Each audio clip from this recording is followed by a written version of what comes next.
हम लोग मौर्य एम्पायर पढ़ने वाले हैं बिहार में, है ना। तो मौर्य की जो जानकारी मिली है ना, मोस्टली 3 इम्पोर्टेंट किताब है ना, उसको जानना बहुत जरूरी है ना। है ना, अर्थशास्त्र, इंडिका और मुद्रा राक्षसा, है ना। अर्थशास्त्र की जो बुक है, एक सेकेंड।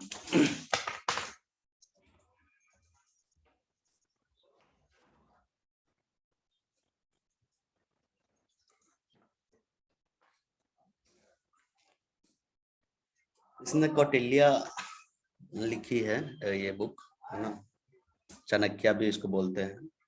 इसमें बिहार की राजनीतिक के बारे में चर्चा है ना, कि राजनीतिक कैसा होना चाहिए, है ना।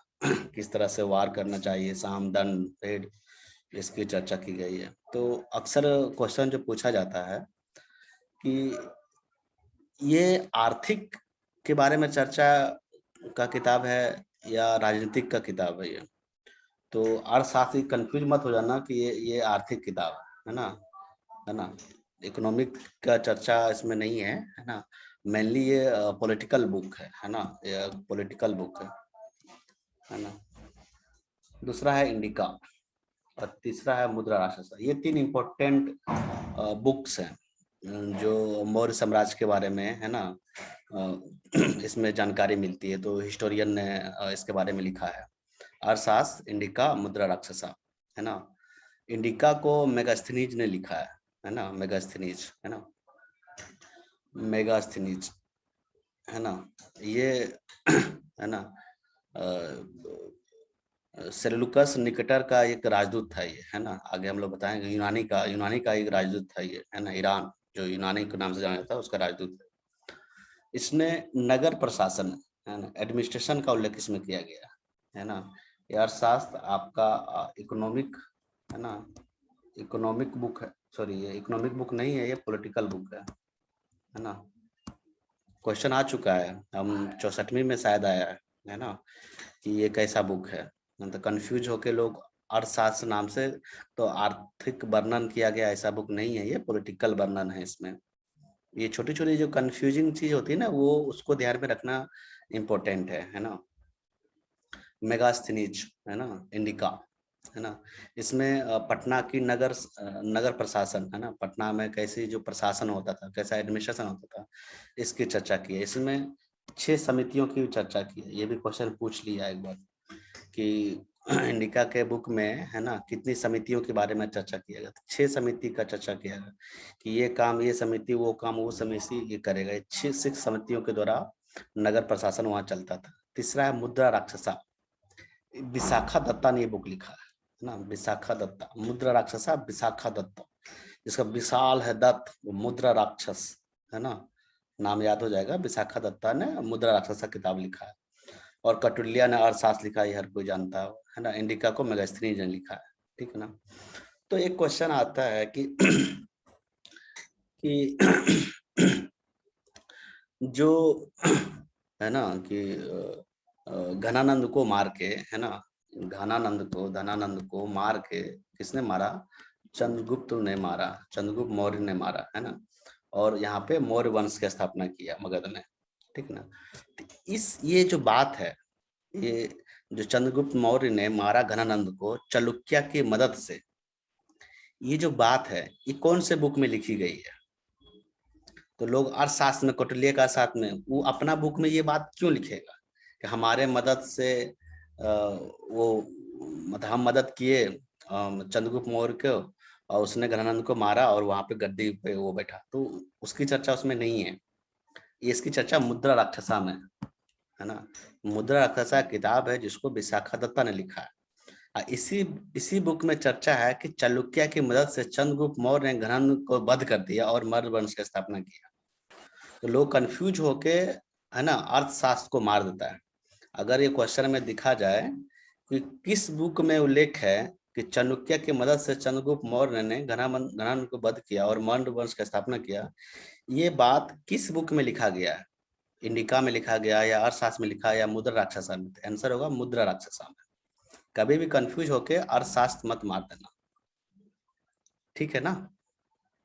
तो 3 इंपॉर्टेंट बुक कौन कौन से हो गए?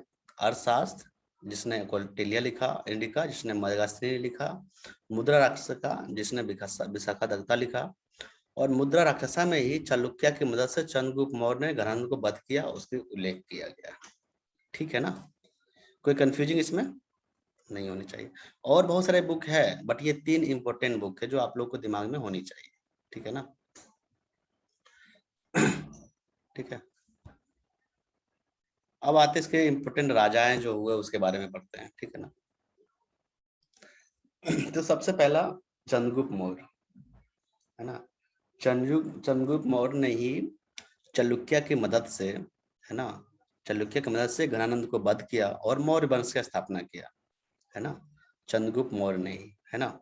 इसे हुआ क्या था देखो, तो सपोज ये इंडिया था, ठीक है ना, है ना, ये इंडिया था, ठीक है, और इधर से यूनानी अटैक करता था, है ना, यूनानी अटैक करता था, और जो चालुक्य था वो नहीं चाहता था कि बाहर का देश अटैक करे, और खास करके बिहार में, मगध में, है ना?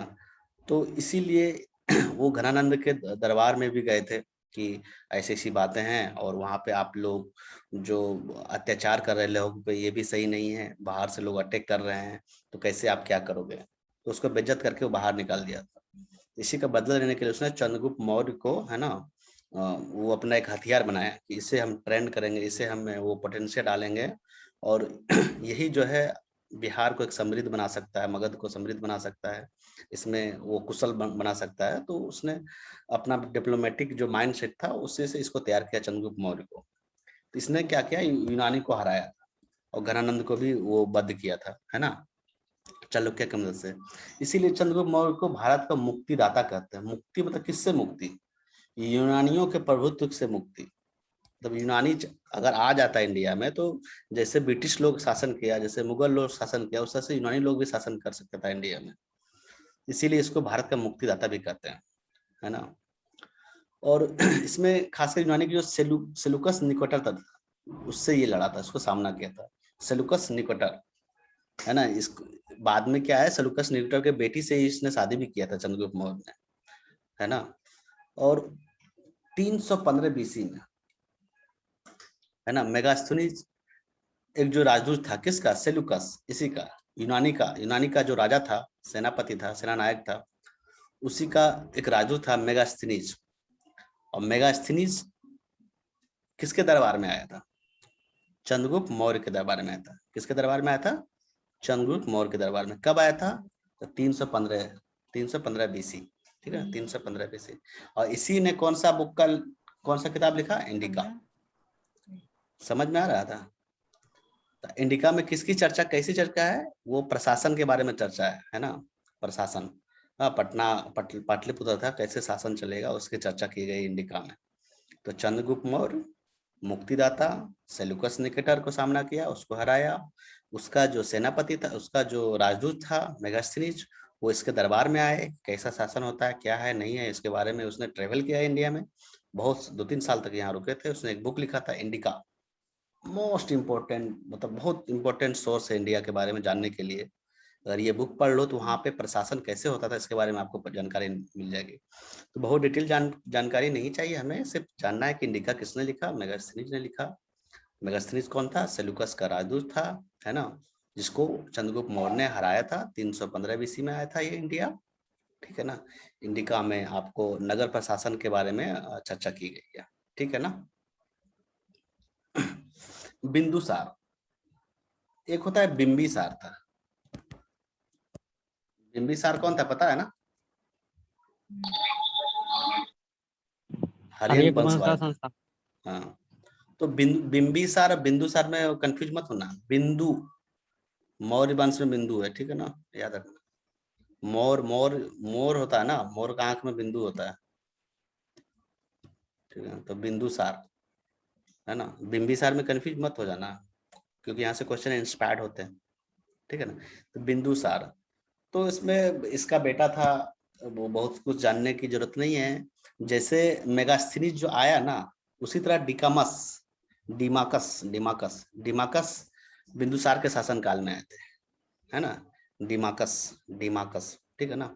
जैसे मेगास्थनीज आए थे चंद्रगुप्त मौर्य के दरबार में, उसी तरह यूनानी का जो दूत था डिमाकस, डिमाकस, है ना।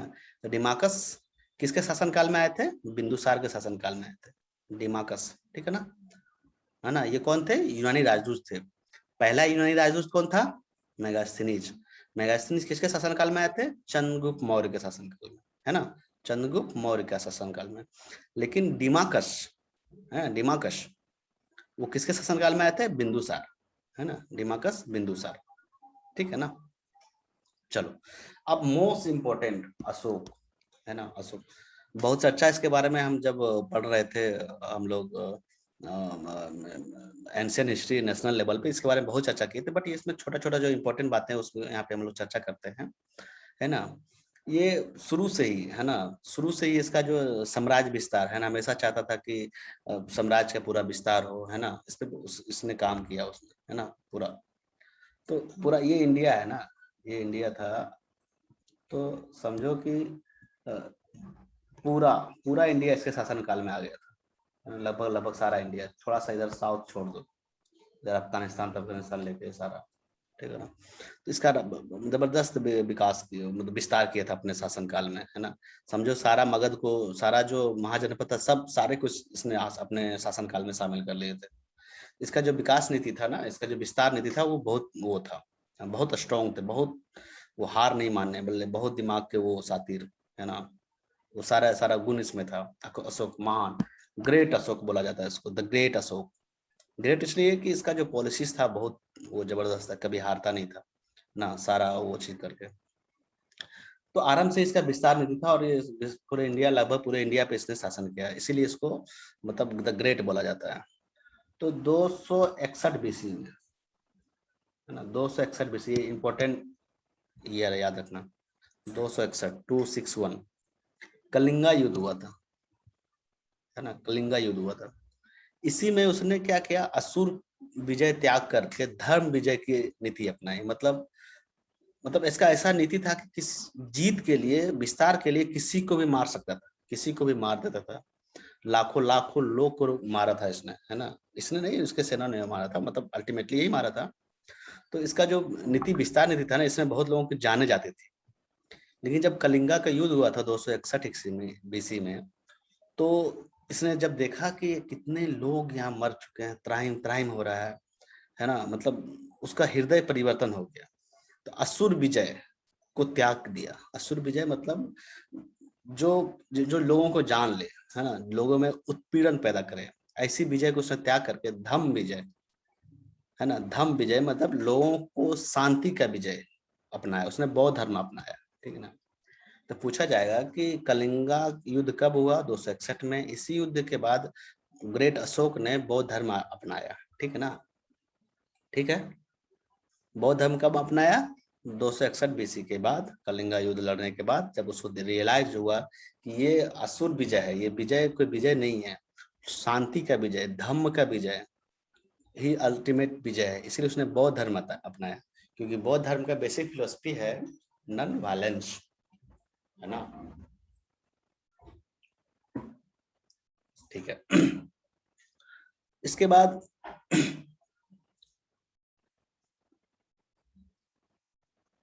है ना, पाटलिपुत्रा में तृतीय बौद्धिक संगति हुआ। देखो, प्रथम बौद्धिक संगति, सेकेंड बौद्धिक संगति, थर्ड बौद्धिक संगति, फोर्थ बौद्धिक संगति। पहला कहाँ हुआ? राजगीर में। पहला राजगीर में। राजगीर। किसके शासनकाल में? अजात शत्रु की शासनकाल में हुआ था सर। अजात शत्रु के। दूसरा काला शोक, वैशाली में, काला अशोक, है ना। तीसरा पटना या पाटलिपुत्रा में, किसके? अशोक का, अशोक में, अशोक के कुषाण। चौथा जम्मू कश्मीर, कुंटल वन है जो भी है, कुषाण के पीरियड में, है ना। तो तीसरा जो हुआ वो पाटलिपुत्रा में सर, हुआ, अनित अशोका। सर, सर हाँ, चौथा जो है सर कनिष्क है ना? कनिष्क राजा था कुषाण, वो पीरियड का, कुषाण वंश का। ठीक है, ठीक है। तो कभी कभी ऐसे भी क्वेश्चन आ सकता है, तो ध्यान रखना। ठीक है ना। तो वो चीज हुआ था। ठीक है ना। और इसने बहुत सारा जो काम किए, देखो इसको बहुत डिटेल से हम लोग चर्चा किए हैं, है ना, एंशियन हिस्ट्री जब पढ़ा रहे थे नेशनल पे, थोड़ा थोड़ा टच करते हुए निकल रहे हैं। हमें हमें मेनली बिहार के पर्सपेक्टिव में बनाना है ना। तो इसका बहुत सारा ऐसे काम किए थे कि धर्म को, बौद्ध धर्म को प्रचार के लिए इसने बहुत सारे काम किए थे, है ना। यहाँ तक उसका जो बेटा था महेंद्र और संघमित्रा, उसने श्रीलंका भेजा था बौद्ध धर्म को प्रचार के लिए, है ना। ये था। तो 1800 185 बीसी में मौर्य वंश का अंतिम शासक बृहद्रथ बृहद्रथ की हत्या करके पुष्यमित्र सिंह ने मौर्य वंश का मतलब वो समाप्ति कर दिया। ठीक है ना। अगर मौर्य वंश का अंतिम शासक बृहद्रथ बृहद्रथ। ठीक है ना। ये सारा चीज हम बता चुके हैं, है ना, डिटेल में इसमें चर्चा कर चुके हैं। ठीक है ना, तो यहाँ चर्चा नहीं कर रहे हैं, तो वो रिमाइंड करवा देगा इसी को। ठीक है ना। तो अभी तक हम लोगों ने क्या पढ़े, है ना। तो अभी तक हम लोगों ने ये पढ़े हैं कि तीन इंपॉर्टेंट राजा हुए, चंद्रगुप्त मौर्य, बिंदुसार और अशोका। अशोका सबसे इंपॉर्टेंट थे। उसका जो विस्तार की नीति था गजब का था, ऑल ओवर इंडिया में उन्होंने अपना शासन बनाया, है ना। चंद्रगुप्त मौर्य जो पहला थे, और उसने चालुक्य की मदद से, चाणक्य की मदद से, है ना, कूटनीति की मदद से उसने घनानंद को पराजित किया, है ना, और मौर्य वंश की स्थापना किया, है ना। उसी के समय में मेगास्थनीज 315 बीसी में उसके दरबार में आया, इंडिका बुक लिखे। बिंदुसार, है ना। उसके बाद अशोका, अशोका द ग्रेट, कलिंगा युद्ध 261 बीसी, है ना। इसी में उसने अपना जो विस्तार की नीति थी, अब लड़ाई लड़ाई करने की नीति थी, उसने खत्म कर दिया और बोला कि हम धर्म की, शांति की नीति अपनाएंगे, लोगों को शांति के बारे में प्रचार करेंगे, है ना। उसने बौद्ध धर्म को अपनाया। तृतीय बुद्ध संगति उसी के वो हुआ, महेंद्र एंड संघमित्रा उसी का बेटा और बेटी थी, और जिसने श्रीलंका भेजा अपना प्रचार के लिए। अभी भी श्रीलंका में जाओगे तो बौद्ध का बहुत वो है। और इसका अंतिम जो शासन था वो बृहद्रथ था, है ना, जो पुष्यमित्र सिंह ने इस पे वो किया था। ठीक है। देखो अभी तक हम लोगों ने क्या पढ़े हैं, आई एम रिमाइंडिंग यू, है ना, अभी तक हम लोगों ने क्या पढ़े हैं अगर देखा जाए तो, है ना, टेक अ रिकैप कि अभी हम लोगों ने पढ़े थे कि हड़प्पन सिविलाइजेशन, और इससे पहले हम लोग पढ़े थे प्री हिस्ट्री, जैसे पैलियोलिथिक एज, मेजोलिथिक एज और नियोलिथिक एज, और इन दोनों के बीच में चाल्कोलिथिक एज पढ़ चुके थे। इसके बाद वैदिक पीरियड आया, उसमें दो, अर्ली वैदिक पीरियड और लेटर वैदिक पीरियड। ठीक है ना। इसके बाद क्या आया, महाजनपदा। महाजनपदा में मगध स्ट्रॉन्ग हुआ, है ना। अब मगध में भी हम लोग क्या पढ़े अभी, हरियंक वंश पढ़े, नाग वंश पढ़े, नंद वंश पढ़े, जो भी है, और मगध पढ़े, मौर्य मौर्य वंश पढ़े। ठीक है ना। और मौर्य वंश में ठीक है ना, मौर्य वंश में ही हम लोगों ने अभी क्या पढ़े, चंद्रगुप्त मौर्य, बिंदुसार और अशोका। ठीक है ना। अशोका मतलब 1885 बीसी के बाद मौर्य वंश डिक्लाइन हो जाता है। ठीक है ना। इसके बाद कोई स्ट्रॉन्ग लीडर नहीं होता है ना। तो क्योंकि इसका धम्म शांति के प्रचार कर रहा था, कोई ढंग का उस तरह का वो नहीं था, है ना। इसी के बाद फॉरेनर्स का भी बहुत सारा वो आता है, अटैक होता है। तो ये वीक था, एक तो वीक था, फॉरेनर्स का भी बहुत सारा स्ट्रॉन्ग अटैक होता है। तो इस तरह से इस यहाँ पे मौर्य का आगे जाके कोई स्ट्रॉन्ग लीडर नहीं पैदा हो पाता है ताकि वो शासन कर सके नट सेल में। तो ये सीक्वेंस समझ में आ रहा है ना आप लोग को? हेलो। Yes sir. आप लोग कनेक्ट कर पा रहे हो ना? कोई दिक्कत है तो पूछो इसमें। देखो मेरा क्या नीति है, I am just giving a folder, एक फ्लो ऑफ इंफॉर्मेशन, कैसे information flow, this is the main theme. हम आपको थीमेटिक अंडरस्टैंडिंग दे रहे हैं। और आप जब बुक पढ़ोगे ना तो आपको रियली में ऐसा दिक्कत नहीं होगी और बहुत सारी इन्फॉर्मेशन गैदर कर पाओगे किस डायरेक्शन। हम ये कम से कम 7-8 बार बता चुके होंगे, है ना। ये चीज हम 7-8 बार क्यों बताएं कि दिस इज द डायरेक्शन आपको फोकस करना है ना। एक मोटा लाइन हिस्ट्री में जब तक आप एक मोटा लाइन नहीं बनाओगे और जब बुक पढ़ोगे सवाल लगाओगे तो उसमें फैक्चुअल इन्फॉर्मेशन अपने आप ऐड होकर चल जाएगा। You need to develop first of all a folder. तो I am giving folder material, ठीक है ना। तो अभी तक समझ में आ गया होगा आप लोग को कि कहाँ पे है। तो जैसे मौर्य डिक्लाइन होता है तो मौर्य उत्तर काल आ जाता है। समझ में आ रहा है? फिर से पहले prehistory, chalcolithic age, Harappan civilisation, Vedic culture, Mahajanapada, उसमें मगध आता है और मगध में ही आपको मौर्य आ जाता है, ठीक है ना, इंपॉर्टेंट। और मौर्य के बाद क्या आएगा? पोस्ट मौर्य। पोस्ट मौर्य मतलब मौर्य उत्तर। ये सीक्वेंस समझ में आ रहा है ना आप लोग को? Yes sir. ठीक है ना। नीरज कुमार, आपको ये समझ में आ रहा है सीक्वेंस? हाँ सर। ठीक है। तो ये सीक्वेंस दिमाग में रखना, यही दिमाग हम भूल जाते हैं ट्रस्ट में। ये सीक्वेंस दिमाग में रखना बहुत जरूरी है और इसके पीछे लॉजिक, हम हर चीज के पीछे लॉजिक दिए हैं, वो लॉजिक को दिमाग में रखना बहुत जरूरी है। तो अभी तक हम लोग मौर्य खत्म कर चुके हैं, है ना, अशोका वगैरह। अब आता है पोस्ट मौर्य, ठीक है ना। पोस्ट मौर्य, मौर्य उत्तर काल हम लोग पढ़ेंगे, ठीक है ना, मौर्य उत्तर काल पढ़ेंगे, ठीक है। तो मौर्य उत्तर काल समझने से पहले, है ना, ये चीज है। तो अभी तक जो हम लोग पढ़ रहे थे, तो मौर्य काल में देखो एक चीज और समझो पहले।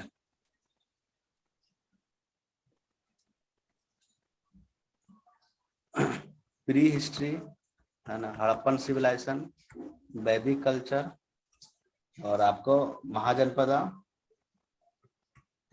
मगध, मौर्य, ठीक है। ये है। देखो यहाँ पे बिहार में कुछ हो रहा है क्या? मोटा मोटी कुछ नहीं हो रहा है। यहाँ पे बिहार में कुछ हो रहा है क्या? नहीं हो रहा है। यहाँ पे 2 फेज है, अर्ली वैदिक पीरियड और लेटर वैदिक पीरियड। यहाँ पे कुछ हो रहा है क्या बिहार में? नहीं हो रहा है। यहाँ 6ठी शताब्दी से स्टार्ट होता है ना। 6ठी शताब्दी से बिहार में स्टार्ट होता है थोड़ा थोड़ा। यहाँ पे महाजनपदा, तो महाजनपदा में सिर्फ मगध जो है, मगध और कौन, MAL, माल, याद है, मगध, अंग और लिच्छावी, और लिच्छवी। यही सिर्फ बिहार में था। समझ में आ रहा ना? यही सब सिर्फ बिहार में था। और बिहार में इसमें भी क्या, मगध, मगध जो है सबसे ज्यादा स्ट्रांग हो गया, सबको हरा उड़ा के। अब मगध में ही मौर्य हुआ। समझ में आ रहा है? तो मौर्य के बाद, है ना, पहले देखेंगे हम लोग कि नेशनल लेवल पे, इंडिया लेवल पे क्या हुआ, फिर देखेंगे बिहार लेवल पे क्या हुआ। मेरी बात समझ रहे हैं? नेशनल लेवल को लिंक करते हुए चलना, सिर्फ बिहार पे मत रहना, अदरवाइज दोनों के लिए अलग दिमाग लगाना पड़ेगा। ये सारे नेशनल लेवल पे हो रहे हैं, इंडिया लेवल पे। उसमें मौर्य भी इंडिया लेवल पे था, बिहार स्पेसिफिक कुछ पढ़ने की जरूरत नहीं था, क्योंकि मौर्य खुद इंडिया लेवल पे एम्पायर कर चुका था। मेरी बात समझ में आ रहा है हम क्या बताना चाह रहे हैं नीरज? हाँ सर। ठीक है। तो अब हम लोग चलते हैं post Maurya. Post Maurya means Maurya उत्तर काल में क्या हुआ था, है ना। मौर्य उत्तर काल में, मौर्य उत्तर काल, है ना। तो पहले देखेंगे पूरे इंडिया लेवल पे क्या था, फिर देखेंगे बिहार लेवल पे क्या हुआ, ठीक है ना। यहाँ पे पूरा डिटेल नहीं बताएंगे, मोटा सा थोड़ा थोड़ा बताएंगे, यहाँ पे थोड़ा सा डिटेल बताएंगे, ठीक है। चलो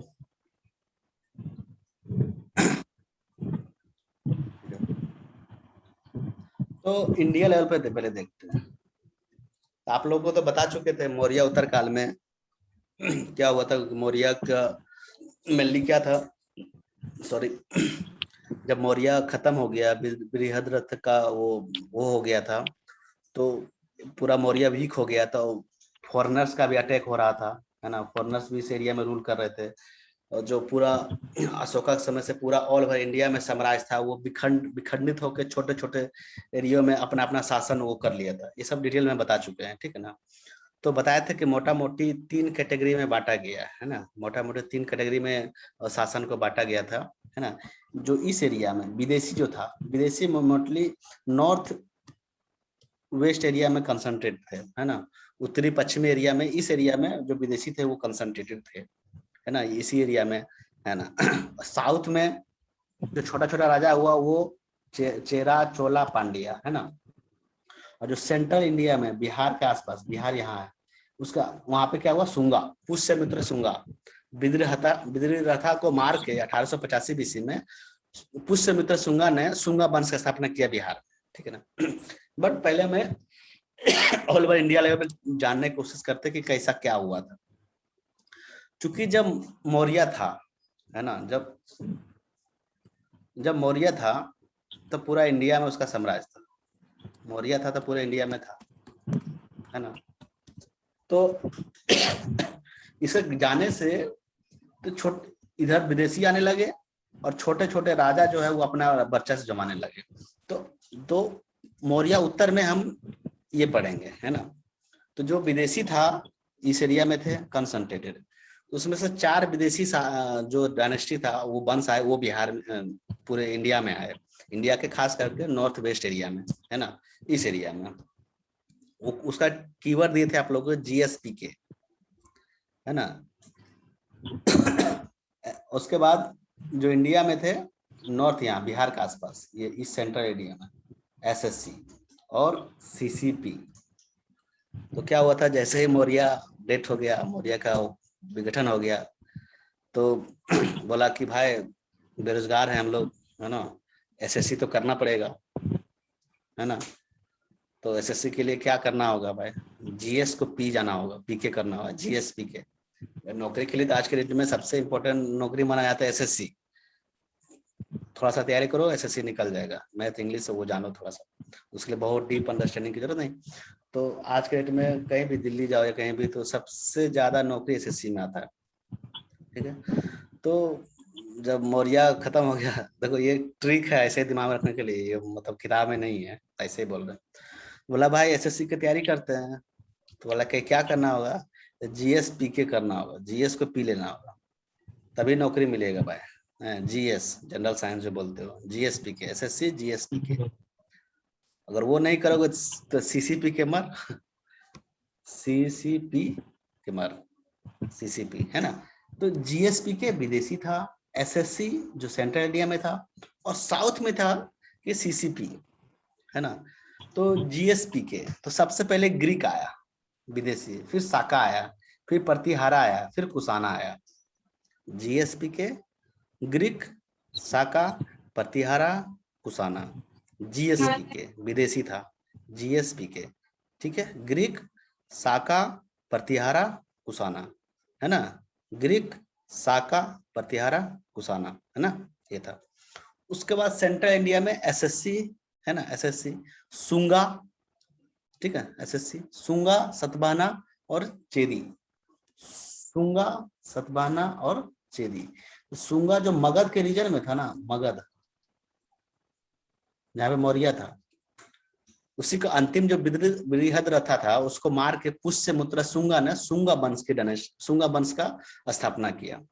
और इस एरिया में सतवाहना था महाराष्ट्र के आसपास, और इधर उड़ीसा के आसपास चेदी डायनेस्टी, खारवेल इंपोर्टेंट शासन, ठीक है ना। तो SSC सुंगा, सतवाहना, चेदी, सुंगा, सतवाहना, चेदी, सुंगा, सतवाहना, चेदी। और साउथ में 3 इंपोर्टेंट राजा हुए, मतलब वंश हुए, चेरा, है ना, यहाँ पे चोला और पांड्या। तमिलनाडु के आसपास पांड्या, इधर केरला के आसपास चेरा, और इधर तमिलनाडु के आसपास, है ना, तमिलनाडु से ऊपर उधर, है ना, आंध्र प्रदेश के आसपास चोला। चेरा, चोला, पांड्या, चेरा, चोला, पांड्या, है ना। SSC सुंगा, सतवाहना, चेदी। GSP के ग्रीक, साका, प्रतिहारा, कुशाना। समझ में आ रहा है? ठीक है ना। Yes sir. हाँ, ये इम्पोर्टेंट थे जो इंडिया लेवल पे ये उस समय हुआ, मौर्य उत्तर में, मौर्य उत्तर काल में इंडिया लेवल पे ये हुआ था। विदेशी याद नहीं रहता, ट्रस्ट में हम बहुत याद करने को नहीं रहता, ये बहुत दिमाग लगा के बनाए कोडिंग, ठीक है ना।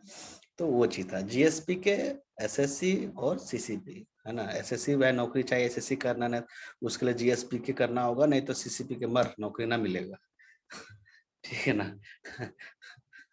तो वो चीज है, ठीक है ना। इसको गलत वे में मत लेना, है ना, ठीक है। तो अब इसी समय बिहार में क्या हो रहा था, बिहार में कौन था, बिहार मतलब क्या, मगध रीजन के आसपास सुंगा, ठीक है ना। तो 1885 में विरिद्रथा को मार के पुष्यमित्र सुंगा ने सुंगा वंश की डायनेस्टी, सुंगा वंश का स्थापना किया। कब किया, 1885 बीसी में, ठीक है ना। और ये एक हिंदू शासक था, पुष्यमित्र सुंगा जो था वो एक हिंदू शासक था, ठीक है ना। कैसा शासक था, हिंदू शासक था। मौर्य कैसा था, हिंदू शासक। मौर्य का अशोका कैसा था, बौद्ध धर्म। बौद्ध। ये बहुत सारा हिंदू यज्ञ करवाते थे, बहुत भिक्षुओं को बहुत हत्या किया है, बहुत क्रूर था। जहां देखता था कि बौद्ध आ रहा है, मार के हालत खराब करता था, ये इतना क्रूर था पुष्यमित्र शुंगा। अभी भी देखोगे तो इसका बहुत हिंदू लोग इसका पूजा करता है पुष्यमित्र शुंगा, अब जो ब्राह्मण से नफरत करता है ना। तो ये था, ये हिंदुइज्म को वो किया था। तो शुंगा का अंतिम जो शासक था ना, देवभूति, है ना। शुंग वंश का अंतिम जो शासक था वो देवभूति था, उसका नाम क्या था, देवभूति। क्या नाम था, देवभूति, है ना। देखो याद नहीं रखो कोई चीज, आप इसको 2-3 बार देखो, और जिस स्ट्रक्चर में हम ये बनाए आप, हम ग्रुप में डाल देंगे, आप लोग उसको कर लेना फेयर। तो मैक्सिमम क्वेश्चन यहीं से आता है, यहीं से सेंट्रली वो होता है, ठीक है ना। तो उसके बाद जब बुक पढ़ोगे ना, है ना, इम्तियाज अहमद का बुक पढ़ना, है ना, तो वहां से बहुत सारा चीज कवर हो जाएगा, ठीक है। पुष्यमित्र शुंगा, है ना। और शुंगा वंश का अंतिम शासक कौन थे, देवभूति। देवभूति को वासुदेव ने उसको मार दिया। देवभूति को किसने मारा, वासुदेव, वासुदेव, है ना, वासुदेव। देवभूति को किसने मारा, वासुदेव। देखो एक है देवभूति, एक है वासुदेव। देव बाद में और देव पहले, जो देव बाद में आया तो बाद में आएगा, तो कंफ्यूजन हो जाता है कि देवभूति ने वासुदेव को मारा या वासुदेव ने देवभूति को मारा। तो जो बाद में आया होगा तो वही ने मारा होगा। तो वासुदेव ने देवभूति को मारा, हाँ। नाम भूलोगे नहीं, वासुदेव ने देवभूति को मारा, क्योंकि देव बाद में है तो ये बाद में आया, और ये देव पहले है तो पहले आया, जो पहले आया उसी को ना बाद वाला मारेगा। तो देवभूति को वासुदेव ने मारा और कण्व वंश की स्थापना किया। कौन सा वंश, कण्व वंश की। तो शुंगा वंश के बाद, शुंगा डायनेस्टी के बाद कण्व डायनेस्टी आता है बिहार में। कौन सा डायनेस्टी आता है, कण्व वंश, कण्व वंश, शुंगा कण्व। और कण्व वंश का संस्थापक कौन है, वासुदेव, कौन है, वासुदेव, वासुदेव। ठीक है ना। कण्व वंश का स्थापन कौन, वासुदेव। अगर पूछा जाए आप लोगों से कि इनमें से कौन हिंदू को मानता था अपना, number 1 Ashoka, number 2 Brihadratha, number 3 Pushyamitra Shunga, number 4 none of the above. इस तरह सिंपल क्वेश्चन आते हैं, ठीक है ना। यही बदल देगा, किसने बौद्ध भिक्षुओं को हत्या किया, यही होगा। किसने बहुत सारे यज्ञ करवाए, है ना, तो पुष्यमित्र शुंग, पुष्यमित्र शुंग, है ना, पुष्यमित्र शुंग, पुष्यमित्र शुंग, ठीक है। तो इस तरह का क्वेश्चन पूछते हैं। 1 से 1.5 मिनट में वो खत्म हो जाएगा, है ना, तो आप फिर से ज्वाइन हो जाना, ठीक है। तो हम लोग चलते हैं। तो अभी तक हम लोग क्या पढ़ लिए, आई एम गिविंग रिकैप। अभी तक हम लोग प्री हिस्ट्री, उसके बाद हड़प्पन सिविलाइजेशन, और यहाँ पे था चालकोलिथिक एज, और बोलो बोलो। उसके बाद वैदिक कल्चर, वैदिक काल, वैदिक काल में 2 था, अर्ली वैदिक पीरियड, लेटर वैदिक Early period, Vedic early Vedic period और later Vedic period, उसके बाद महाजनपदास, महाजनपदा, उसके बाद MLA, उसके उसके बाद बाद मौर्य है, मगध, मगध में मौर्य, मौर्य के बाद मौर्य, मौर्य उत्तर, then post Mauryan age, है ना। मौर्य उत्तर में हम लोग क्या पढ़े इंडिया लेवल पे, जीएसपी के, एसएससी और सीसीपी। इसी यहीं पे था पहला जो है शुंगा। शुंगा वंश का स्थापना किसने किया? पुष्यमित्र शुंगा, पुष्यमित्र शुंग, है ना, पुष्यमित्र शुंगा। और इसका अंतिम जो शासक था देवभूति को किसने मारा? वासुदेव ने। और वासुदेव ने ही वासुदेव, कण्व वंश की स्थापना किया, है ना, कण्व वंश की स्थापना किया। और Convert इसके बाद जो सतवाहना था ना ये वाला, यहाँ पे अटैक किया और कण्व वंश का खत्म कर दिया। यहीं पे अब बिहार की कहानी खत्म।